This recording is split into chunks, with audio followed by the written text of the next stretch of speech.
ಒಂದು ಉತ್ತರದಲ್ಲಿ ತಮ್ಮ ಅಧಿಕಾರಿಗಳು ಏನು ತಪ್ಪಾಗಿ ಮಾಹಿತಿಯನ್ನು ಕೊಟ್ಟಿದ್ದಾರೆ.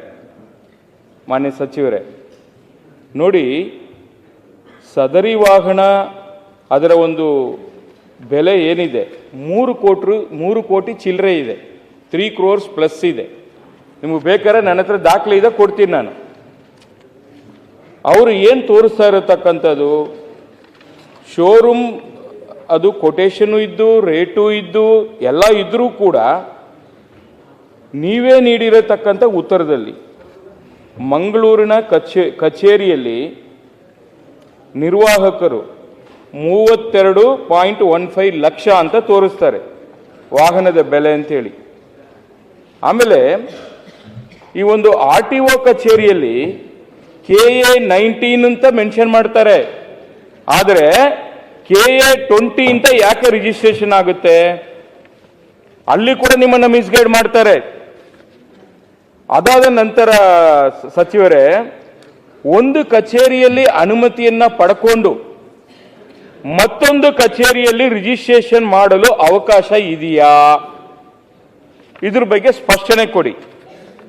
ತದನಂತರ 3 ಸಿಬ್ಬಂದಿ ನೀವು ಅಮಾನತು ಮಾಡಿ ಈ ಪ್ರಕರಣದಲ್ಲಿ ಆದ ತಕ್ಷಣ ಮುಗಿದೋಯ್ತಾ ನಿಮ್ಮ ಜವಾಬ್ದಾರಿ? ಹಾಗಾದ್ರೆ 5 ವರ್ಷ ನಂತರ ಯಾಕೆ ಮತ್ತೊಮ್ಮೆ ಅನುಮತಿಯನ್ನು ಕೊಟ್ಟಿದ್ದೀರಿ? ಮತ್ತು ಅಮಾನತು ಮಾಡಲು ವರದಿ ಕೊಟ್ಟ ಮೇಲೆ ಕೂಡ ಆ ಅಧಿಕಾರಿ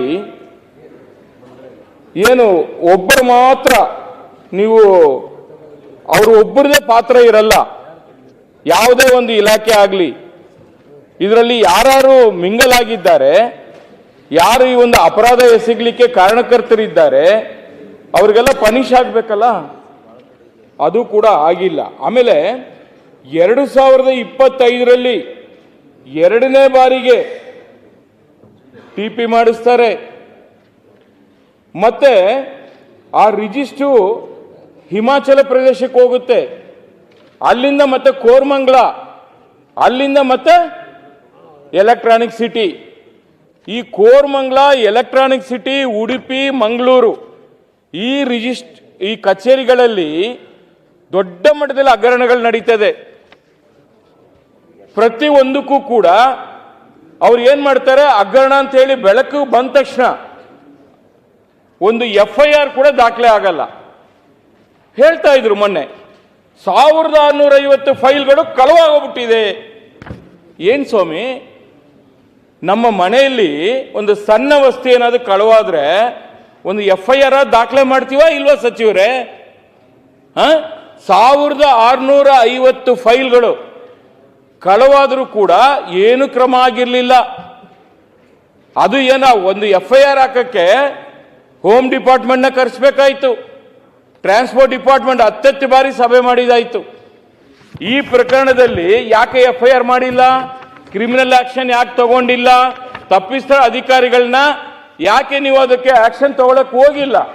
ಈ ತರದ್ದು ರಾಜ್ಯದಲ್ಲಿ ನಿರಂತರವಾಗಿ ನಡೀತಾ ಇದೆ. ನಾನು ತಮಗೆ ಹೇಳೋದು, ಸಲಹೆ ಕೊಡೋದು, ಉತ್ತರ ತಗೊಳ್ಳಿ, ಆಮೇಲೆ ಮಾತಾಡಿ. ಉತ್ತರ ತಗೊಳ್ಳಿ. ಸಭಾಧ್ಯಕ್ಷರೇ, ಒಂದು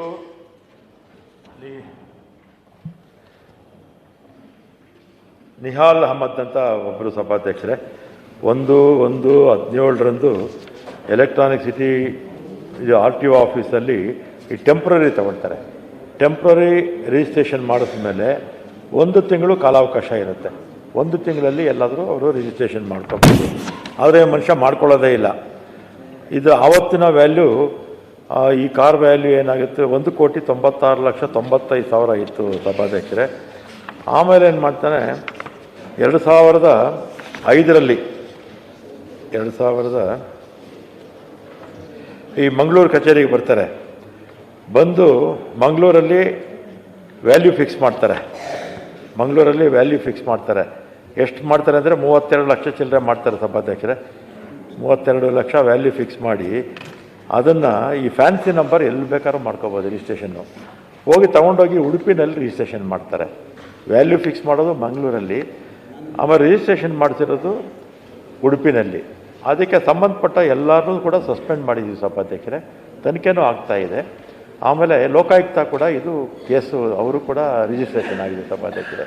ಲೋಕಾಯುಕ್ತದಲ್ಲೂ ಇದೆ, ನಾವು ಕೂಡ ಸಸ್ಪೆಂಡ್ ಮಾಡಿದ್ದೀವಿ, ಆ್ಯಕ್ಷನ್ನು ತೊಗೊಂಡಿದ್ದೀವಿ ಸಭಾಧ್ಯಕ್ಷರೇ.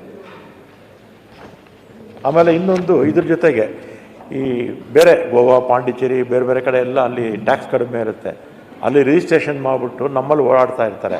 1 ವರ್ಷದವರೆಗೂ ಅವಕಾಶ ಇರುತ್ತೆ. 1 ವರ್ಷದೊಳಗೆ ರಿಜಿಸ್ಟ್ರೇಷನ್ ಮಾಡಲಿಲ್ಲ ಅಂದರೆ ನೂರಾರು ವೆಹಿಕಲ್ ಅಲ್ಲ, ಸಾವಿರಾರು ವೆಹಿಕಲ್ಗೆ ಹಿಡಿದು ಅವರಿಗೆ ದಂಡ ಹಾಕಿ, ಅದನ್ನು ಕೂಡ ನಮ್ಮ ಅವ್ರಿಗೆಲ್ಲ ಕೋಟಿಗಟ್ಟಲೆ ದಂಡ ಕೂಡ ಹಾಕಿ ಬೇರೆ ರಾಜ್ಯದಲ್ಲಿ ರಿಜಿಸ್ಟ್ರೇಷನ್ ಮಾಡಿರ್ತಕ್ಕಂಥವ್ರಿಗೆ. ನೋಡಿ, ಆ ವೆಹಿಕಲ್ ಕೂಡ ತೋರಿಸ್ತಾ ಇದ್ದೀನಿ ತಮಗೆ. ಇದು ಆಗಿರತಕ್ಕಂಥ ಘಟನೆ 888 ಅಂತ ನಂಬರು ತಗೊಂಡಿದ್ದಾರೆ, ಆಯ್ತಲ್ಲ. ತಾವು ನೋಡಿ, ಸ್ವಲ್ಪ ಅಧಿಕಾರಿಗಳು ಈ ಥರ ತಪ್ಪು ಮಾಡೋದಕ್ಕೆ ಶಾಶ್ವತವಾಗಿ ಒಂದು ಕಾನೂನನ್ನ ತನ್ನಿ. ನಾನು ಪದೇ ಪದೇ ಈ ಪ್ರಶ್ನೆ ಯಾಕೆ ಕೇಳ್ತೀನಿ ಅಂದರೆ, ಕೆಲವು ಉದಾಹರಣೆಗಳನ್ನು ತಮಗೆ ಕೊಡ್ತಾ ಇದ್ದೀನಿ, ಬರೀ ಉದಾಹರಣೆ ಕೊಡ್ತಾ ಇದ್ದೀನಿ. ಇದು ನಿರಂತರವಾಗಿ ನಡೀತಾ ಇದೆ. ಇದಕ್ಕೆ ಕಡಿವಾಳ ಹಾಕುವಂಥ ಕೆಲಸ ತಮ್ಮ ಇಲಾಖೆಯಿಂದ ಆಗಬೇಕು. ಹಿರಿಯ ಅಧಿಕಾರಿಗಳು ಯಾರು ಕೂಡ ಅದನ್ನು ಕ್ರಮನೂ ತಗೊಳ್ಳಲ್ಲ. ಸುಮ್ಮನೆ ಒಂದು ಕಣ್ಣೋರ್ಸೋ ತಂತ್ರ, ಒಂದು ದಿನ ಒಂದು ನೋಟಿಸ್ ಕೊಡ್ತಾರೆ, ಒಂದು ಮೆಮೊ ಕೊಡ್ತಾರೆ, ಹೋಗಿ ಒಂದು ಸ್ಟೇ ತಗೊಂಡ್ಬರ್ತಾರೆ, ಮತ್ತೆ ಅದನ್ನು ಪಕ್ಕಕ್ಕೆ ಇಡ್ತಾರೆ. 2 ವರ್ಷ ಆದಮೇಲೆ, 1 ವರ್ಷ ಆದಮೇಲೆ ಅವ್ರಿಗೆ ಯಾವುದೇ ಥರ ಅವರ ಏನು ರಿಟೈರ್ಮೆಂಟ್ ಆಗೋವರೆಗೂ ಕೂಡ ಸುಮ್ಮನೆ ಇರ್ತಾರೆ. ಇದೆಲ್ಲ ನೋಡಿದ್ದೀವಿ. ರಿಟೈರ್ಮೆಂಟ್ ಆಗಿ 4 ವರ್ಷ ಒಳಗಡೆ ನಾವು ಕ್ರಮ ತಗೋಬೇಕು, ಅದು ಆದಮೇಲೆ ಕೂಡ ತಗೊಳಂಗಿಲ್ಲ ಅಂತ ಕಾನೂನು ಮಾಡಿದ್ದೀವಿ. ಇದರಿಂದ ತಮಗೆ ನಾನು ಹೇಳೋದು ಇಷ್ಟೇ, ಈ ಥರ ಆದಾಗ, ಈ ಥರ ಸರ್ಕಾರದ ಬೊಕ್ಕಸಕ್ಕೆ ತೊಂದರೆ ಆದಾಗ ಅಂತ ಅವ್ರಿಗೆ ಪನಿಷ್ಮೆಂಟು ಆಗಬೇಕು, ವಸೂಲಾತಿನೂ ಆಗಬೇಕು. ಅದು ಪೆನಾಲ್ಟಿ, ಇಂಟ್ರೆಸ್ಟು ಏನೇನಾಗ್ತಾರೆ ಎಲ್ಲ ಹಾಕಿ. ಏನಾಗುತ್ತೆ, ವಾಹನ ಮಾಲೀಕರು ಒಬ್ಬರಿಂದ ಇನ್ನೊಬ್ಬರಿಗೂ ಮಾರಾಟ ಆಗಿರುತ್ತೆ, ಅವರು ಇನ್ನೊಬ್ರಿಗೆ ಮಾರಾಟ ಮಾಡಿ ಹೋಗಿರ್ತಾರೆ, ಮೂಲ ಮಾಲೀಕರು ಎಲ್ಲೋ ಇರ್ತಾರೆ. ಇಲ್ಲ ಅಧಿಕಾರಿಗಳ ತಪ್ಪಿನಿಂದ ಈ ಥರ ಎಲ್ಲ ಘಟನೆಗಳು ನಡೀತದೆ. ಇದಕ್ಕೆ ಶಾಶ್ವತವಾಗಿ ಒಂದು ಕಠಿಣವಾದ ಒಂದು ಕಾನೂನನ್ನು ತನ್ನಿ. ಯಾರು ಏನೇ ತಪ್ಪು ಮಾಡಿದ್ರು ಇಮಿಡಿಯೇಟ್ಲಿ FIR ಆಗಬೇಕು, ತನಿಖೆಗೆ ಒಳಪಡಿಸಬೇಕು, ಜೊತೆಗೆ ಅವರಿಗೆ ಪನಿಷ್ಮೆಂಟ್ ಆಗಬೇಕು. ಇದಕ್ಕೆ ತಾವು ಮುಂದುವರಿಸಬೇಕು ಅಂತ ಹೇಳಿ ತಮ್ಮಲ್ಲಿ ನಾನು ಆಗ್ರಹ ಮಾಡ್ತಾ ಇದ್ದೀನಿ. ನಾವು ಕಾನೂನು ಚೌಕಟ್ಟಲ್ಲೇ ಕೆಲಸ ಮಾಡಬೇಕು. ಕೆಲವು ಸಂದರ್ಭದಲ್ಲಿ FIR ಆಗಬೇಕಾಗುತ್ತೆ, ಕೆಲವು ಸಂದರ್ಭದಲ್ಲಿ ಲೋಕಾಯುಕ್ತ ಕೂಡ ನಾವು ಕೊಡ್ತೀವಿ. ನೀವು ಸ್ಪೆಸಿಫಿಕ್ ಆಗಿ ನೀವು ಕೋರಮಂಗಲದ್ದು ಹೇಳಿದ್ರಿ, ಅದು ಕೂಡ ಆ್ಯಕ್ಷನ್ ತೊಗೊಂಡಿದ್ದೀವಿ. ಇನ್ನು ಯಾವುದಾರ ಇದ್ರೆ ಕೊಡಿ, ಆ್ಯಕ್ಷನ್ ತಗೊಳ್ಳಿ.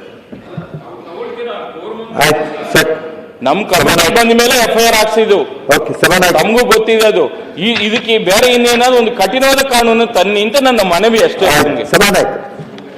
ಸಭಾನಾಯಕ್ ತುಂಬಾ ದಪ್ಪ ಇದ್ದೀರಾ, ಅದರಲ್ಲೂ ಯಾವುದೇ ಸೈಡ್ ಎಫೆಕ್ಟ್ ಇಂದ ಸಣ್ಣ ಆಗ್ಬೇಕಾ? ಎಷ್ಟೋ ಜನ ಹೇಳ್ತಾ ಇದ್ರಿ, ಸರ್ ನಾನು ಜಿಮ್ಗೆ ಹೋಗ್ತಾ ಇದ್ದೀನಿ ಆದ್ರೂ ಸಣ್ಣ ಆಗ್ತಾ ಇಲ್ಲ ಸರ್, ವರ್ಕೌಟ್ ಮಾಡ್ತಾ ಇದ್ದೀನಿ ಆದ್ರೂ ಸಣ್ಣ ಆಗ್ತಾ ಇಲ್ಲ ಅಂತ ಹೇಳ್ತಾ ಇದ್ರಲ್ಲ. 100% ಯಾವ ಜಿಮ್ಗೂ ಹೋಗ್ದಂಗೆ ವರ್ಕೌಟು ಮಾಡ್ದಂಗೆ ನೀವು ಸಣ್ಣ ಆಗ್ಬೋದು. ಪ್ರತಿದಿನ ಬೆಳಿಗ್ಗೆ ಸಂಜೆ 2 ಟೈಮ್ ನಮ್ಮ ಜೀನಿ ಸ್ಲಿಮ್ನ ಯೂಸ್ ಮಾಡಿ ಯಾವುದೇ ಸೈಡ್ ಎಫೆಕ್ಟ್ ಇಲ್ದಂಗೆ ನೀವು ಸಣ್ಣ ಆಗ್ತೀರಾ. ಯಾಕೆಂದ್ರೆ ಜೀನಿ ಸ್ಲಿಮ್ಮು ಒಂದು ಉತ್ತಮ ಆಹಾರ.